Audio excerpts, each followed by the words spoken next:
В глубине африканской саванны царила тишина, нарушаемая лишь редким криком птиц и шелестом сухой травы. Экспедиция российских ученых двигалась осторожно, каждый шаг ощущался значимым. Сергей, зоолог с 20-летним стажем, вел группу, опираясь на опыт и знания повадок хищников. Анна, молодая, но уже уважаемая ветеринар, внимательно оглядывалась по сторонам, прислушиваясь к каждому звуку. Дмитрий держал наготове камеру, стремясь поймать уникальные кадры для будущего фильма. Елена, погруженная в наблюдение за поведением животных, пыталась уловить малейшие детали. Николай, старший наставник, молчаливый и мудрый, шел чуть позади, словно оберегая всех. Вдруг они заметили львицу. Она лежала в тени акации, тяжело дыша. Было видно, ее живот округлен, она ждала потомства. Анна первой прошептала: «Она беременна». В ее голосе звучала смесь радости и тревоги. Ученые решили дать ей имя Алма. Слово показалось символичным, ведь в переводе оно означало «душа». Именно в этот момент трава зашевелилась. Сначала показалось, что это ветер, но затем из густых зарослей выползло массивное тело.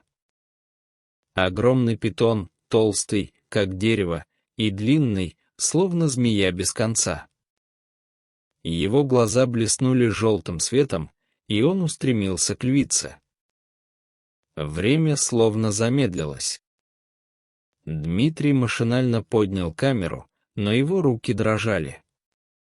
Анна в ужасе прижала ладонь к губам. Сергей сжал кулаки, готовясь броситься вперед, но Николай резко сказал: «Стой!». Питон полз медленно, с пугающей уверенностью. Он приблизился к Алме и внезапно совершил бросок, стремительно обвивая ее мощным телом. Львица взревела, пытаясь освободиться, но силы были неравны. В глазах ученых мелькнуло отчаяние. Вопрос, мучивший всех, вмешаться или наблюдать? Любое действие могло обернуться трагедией для львицы, для будущих львят, для них самих. И вдруг на горизонте показалась фигура. Широкая грива засияла в лучах солнца.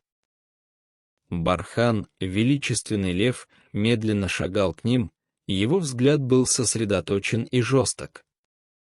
Его присутствие изменило атмосферу. Теперь никто не знал, что произойдет дальше, спасение или новая трагедия.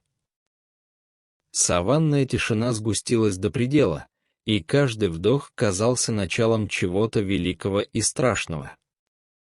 Питон все крепче сжимал свое кольцо вокруг беременной львицы. Алма издала протяжный, глухой рык, больше похожий на крик боли. Ее тело содрогалось, дыхание становилось прерывистым. Казалось, еще немного, и сердце ее не выдержит. Ученые замерли, каждый ощущал собственное бессилие. Перед их глазами разворачивалась сцена, в которой от решения каждого могла зависеть жизнь, но любое вмешательство грозило разрушительными последствиями. И вдруг Бархан, до этого наблюдавший с расстояния, поднял голову, издав могучий рык. Его голос, полный ярости и решимости, пронесся по саванне, заставив птиц взлететь из ближайших кустов. Он сорвался с места, словно темная молния, бросился к питону. Его лапы с силой ударили о землю, грива трепетала от ветра. «Сергей, нельзя!» Резко остановил его Николай, заметив, как тот рванулся вперед. Одно неверное движение, и погибнут все. Но мы же не можем просто смотреть. Выкрикнул Сергей, сжимая кулаки так, что побелели костяшки. Анна, со слезами в глазах, прижала руки к груди. Если она погибнет, погибнут и ее детеныши. Это слишком жестоко. Дмитрий, не отрываясь от камеры, тихо пробормотал. Это нужно зафиксировать. Никто не поверит без доказательств. Это история природы, ее правда. Елена же смотрела иначе. Она словно видела в этой борьбе отражение чего-то большего, глубинного. «Может, это знак», — прошептала она, — «символ борьбы жизни и смерти, который мы должны понять». В это время Бархан ударил лапой по питону, но тот оказался быстрее. Вместо того, чтобы еще сильнее сжать львицу, питон внезапно разжал кольца. Алма, захрипев, рухнула на землю, ее глаза были полны ужаса и боли. Но не прошло и секунды, как питон метнулся к Бархану, словно выбрав более сильного противника. Рев Бархана встретил шипение змеи. Их тела столкнулись с такой силой, что земля задрожала. Ученые замерли, пораженные переменой. Никто не ожидал такого поворота. Вместо того, чтобы добить ослабленную львицу, питон переключил свою смертельную хватку на самого царя саванны. И в этот момент стало ясно, впереди битва, которая перевернет все. Схватка между Барханом и питоном превратилась в чудовищное зрелище. Огромное тело змеи сдавливало льва все сильнее, каждая секунда казалась вечностью. Бархан рычал, из последних сил пытаясь разорвать кольца, но его движения становились все медленнее. Песок под ними вздымался клубами пыли, трава ломалась под их тяжестью. В глазах исследователей отразился настоящий ужас, им пришлось наблюдать, как царь саванны терял силы на глазах. Сергей не выдержал, схватил толстую палку и сделал шаг вперед. Его лицо перекосилось от решимости и отчаяния.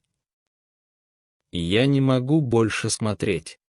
— выкрикнул он, поднимая оружие. «Нет!» Николай преградил ему путь. Его голос звучал так, будто он сам боролся с собственным страхом. «Если вмешаемся, погибнут все». Анна прижала ладони к лицу. В ее памяти всплыл образ, маленькая детская рука, которую она когда-то держала и которая больше никогда не оживет. Потерянный ребенок оставил в ней пустоту, и теперь, видя мучения беременной львицы, она чувствовала эту боль еще острее. Слезы выступили на ее глазах, сердце билось так, будто готово разорваться. Елена смотрела на борьбу с выражением каменного лица, но внутри ее разрывал другой страх. Она вспомнила момент предательства в своей жизни, когда человек, которому она доверяла, обманул ее самым жестоким образом. Теперь, в виде питона, обвивающего Бархана, она ощущала то же удушье, которое когда-то принесло предательство. Дмитрий держал камеру, но его руки дрожали.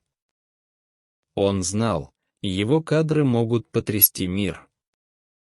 Но внутри его скрывалась собственная трагедия, смерть брата, погибшего в экспедиции год назад. Дмитрий обвинял себя в том, что не смог его спасти. Теперь он видел, как другая жизнь ускользает прямо перед глазами, и чувство вины душило его сильнее, чем змея льва. И вдруг, когда казалось, что Бархан уже смирился с поражением, питон неожиданно отпустил его. Лев рухнул на землю, тяжело дыша, почти не двигаясь. Но страшное было впереди. С невероятной скоростью питон развернулся и метнулся обратно к Алме. Ученые ахнули. Львица, едва успевшая прийти в себя, снова оказалась в смертельной опасности. Атмосфера сгустилась до предела, и напряжение стало невыносимым. Ночь опустилась на саванну, словно тяжелое одеяло, скрывшее дневную драму. Лагерь исследователей освещал только костер, отбрасывающий тревожные тени на лица людей. Алма лежала рядом, ее дыхание было неровным, бок поднимался с усилием. Раны не были смертельными, но слабость чувствовалась в каждом ее движении. Бархан не отходил от нее ни на шаг, он стоял, низко опустив голову, зорко следил за каждым звуком, словно сам костер был его границей между безопасностью и опасностью. Ученые сидели молча, но тишина быстро сменилась на упреки. Елена первой нарушила молчание. Ее голос был полон горечи. «Сергей, ты мог что-то сделать. Но ты стоял и смотрел». Сергей вспыхнул. «А что я должен был? Подставить себя и всех?» Я готов был вмешаться, но Николай меня остановил. Анна вскинула голову, ее глаза блестели в отблесках огня. Нет, виноват Николай. Он слишком верил в естественный порядок. Но иногда природа нуждается в помощи. Львица могла погибнуть вместе с детенышами.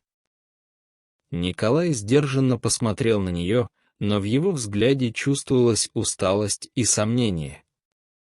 Он сам не был уверен, что поступил правильно. Его молчание только усиливало напряжение. Дмитрий все это время сидел в стороне. Он не спорил, не защищался. Камера лежала рядом, выключенная, но казалось, что именно она была причиной его вины. Внутри его грызло чувство, что он выбрал кадр вместо жизни. «Я мог бросить камеру и помочь», — думал он, но слова застревали в горле.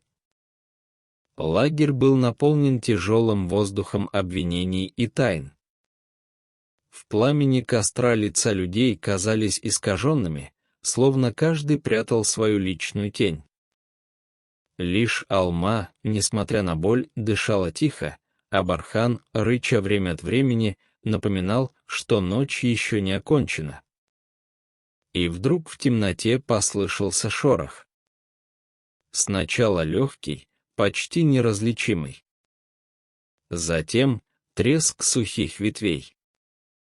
Анна вздрогнула, Елена прижала руки к груди. Бархан насторожился, уши его дернулись, глаза засияли в темноте. Вдалеке, за пределами света костра, мелькнули два холодных огонька. Глаза питона. Он не ушел. Он выжидал. И теперь возвращался. Ночь еще не успела пройти, когда тишина лагеря была разорвана страшным звуком, резким шипением и треском веток. Из темноты, словно тень самого ужаса, выскользнул питон. Его мощное тело скользило по земле, сметая сухую траву, и через мгновение он ворвался прямо в центр лагеря. Люди вскочили, костер вспыхнул ярче от поднявшейся суматохи. Бархан, охранявший Алму, тут же поднялся и ринулся вперед. Его рык был таким громким, что, казалось, земля содрогнулась. Но питон был готов, он бросился навстречу льву, и тело их столкнулись с такой силой, что огонь костра чуть не погас от поднятой пыли. Сергей, охваченный адреналином, схватил длинную палку и отчаянно замахал ею, пытаясь отвлечь чудовище. Но питон даже не обратил внимания на человека, его внимание было приковано к льву. Анна в ужасе метнулась к Алме, прикрывая ее собой, хотя прекрасно знала, что ничто не спасет ее, если змея доберется до них. Ее руки дрожали, сердце билось так, будто готово было выпрыгнуть наружу. Дмитрий, в спешке отступая, споткнулся о корень и упал, камера выскользнула из его рук и покатилась в сторону. Вспышка паники пронеслась в его глазах, он потерял то, ради чего, казалось, все это снимал. Но в этот момент он понял, что самое главное происходит не в объективе, а прямо перед ним. Николай пытался руководить. Назад. Держитесь у костра. Его голос был хриплым, но властным. В то же мгновение питон ударил своим хвостом, и Николай упал, вскрикнув от боли. Его бок был рассечен, но даже лежа на земле, он продолжал командовать. Питон вновь обвил бархана, сжимая его все сильнее. Глаза льва налились кровью, дыхание стало рваным. Казалось, конец близок, еще миг, и сила саванны падет под удушающей хваткой. И вдруг Алма, до этого лежавшая неподвижно, подняла голову. Ее взгляд был полон боли, но и решимости. Собрав последние силы, она поднялась и с ревом бросилась на питона.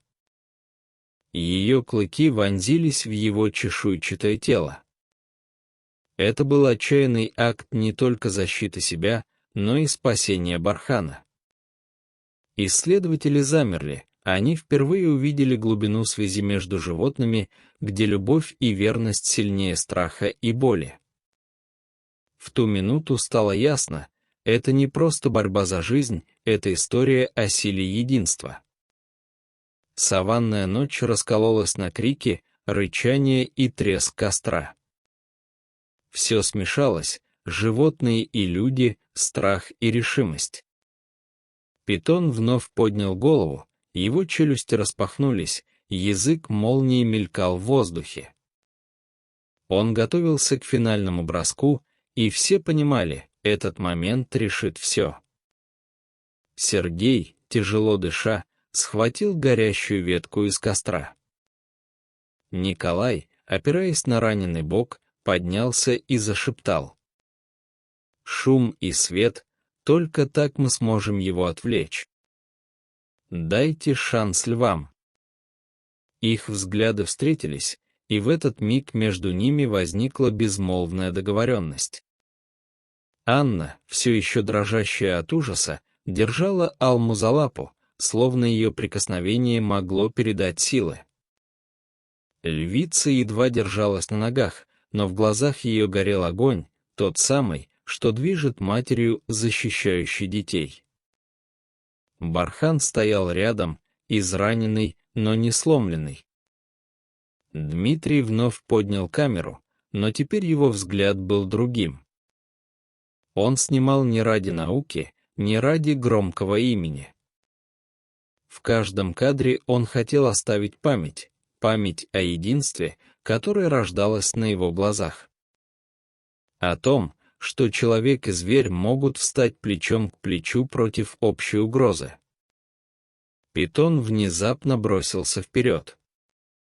Его тело блеснуло в отблесках огня, каждый изгиб напоминал смертоносный хлыст. Все застыло, секунда казалась вечностью. Алма рванулась вперед, бархан прыгнул навстречу змее, а в тот же миг Сергей и Николай размахнули горящими факелами, поднимая искры в воздух. Их крики и шум гремели в ночи, как удары барабана. Питон на миг дернулся, дезориентированный светом и криками. Этого мгновения хватило. Бархан ударил лапой, Алма вцепилась клыками в чешуйчатое тело. Пламя костра освещало их борьбу, словно само небо решило стать свидетелем. Судьба висела на волоске: либо львица с детенышами исчезнут в объятиях смерти, либо эта ночь станет символом победы жизни. Напряжение было таким, что каждый вдох людей превращался в молитву. И все ждали, чем закончится эта смертельная схватка. Время будто остановилось.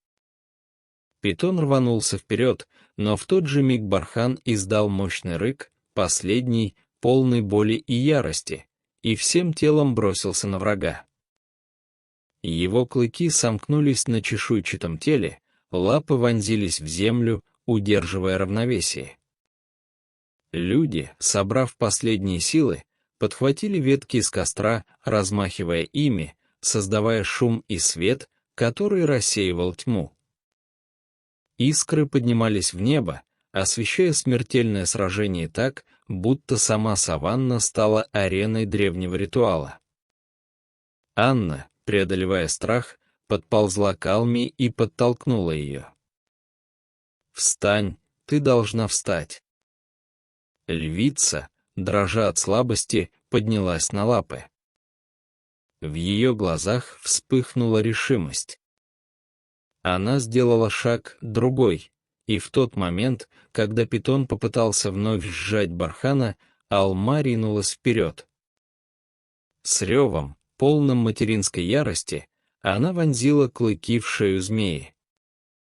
Сила двух львов оказалась непреодолимой. Питон извивался, хлестал хвостом по земле, но огонь, крики и удары хищников сломили его волю. Постепенно его движения становились все слабее, пока, наконец, он не отступил, отползая в темноту. Саванна вновь погрузилась в тишину. Только треск костра и тяжелое дыхание животных нарушали эту тишину. Люди не могли поверить в увиденное. Их сердца колотились, руки дрожали, но вместе с тем их переполняло чувство чуда. Алма рухнула на землю, но была жива. Бархан лег рядом, его дыхание было тяжелым, но он сохранил силу, необходимую, чтобы охранять ее дальше. Прошли дни, и наступил момент, когда тишину саванны разрезал первый писк новорожденных львят. Алма, уставшая, но гордая, прижала к себе маленькие тела.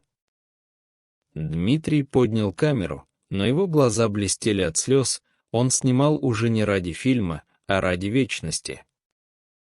Анна, сидя рядом, улыбалась сквозь слезы, касаясь мягкой шерсти малышей. Сергей впервые за все время почувствовал облегчение, груз его вины ослаб. Елена, положив ладонь на руку Николая, ощущала неожиданное тепло и доверие, которого не знала давно. В тот день в саванне воцарился особый свет. Свет надежды, жизни и невидимой связи, объединивший людей и животных. История закончилась не страхом, а торжеством жизни.